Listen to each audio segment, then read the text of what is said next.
বৈষম্য বিরোধী ছাত্র আন্দোলনের সমন্বয়ক পরিচয়ে ৫০ লাখ টাকা চাঁদা দাবির ঘটনায় গুলশান থানায় মামলা হয়েছে। ৫ জনকে আসামি করে এই মামলাটি করা হয়। বান্ডেল থাকলে প্রতি সেনমানিতে টাকা বাঁচবে। বিকাশ সেনমানি বান্ডেল কিনে জিতুন প্রতি লেনদেনে। মামলায় বৈষম্য বিরোধী ছাত্র আন্দোলনের ৩ নেতা সহ ৫ জনকে গ্রেপ্তার দেখানো হয়েছে।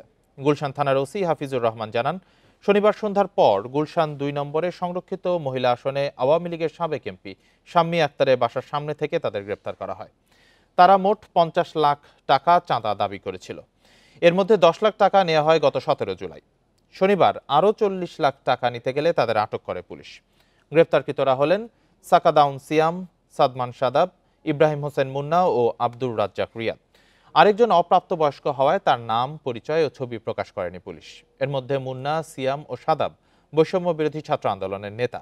রাতেই তাদের সংগঠন থেকে স্থায়ীভাবে বহিষ্কারের কথা জানিয়ে প্রেস বিজ্ঞপ্তি দেন বৈষম্য বিরোধী আন্দোলনের সভাপতি রিফাত রশিদ ও সাধারণ সম্পাদক হাসান ইনাম।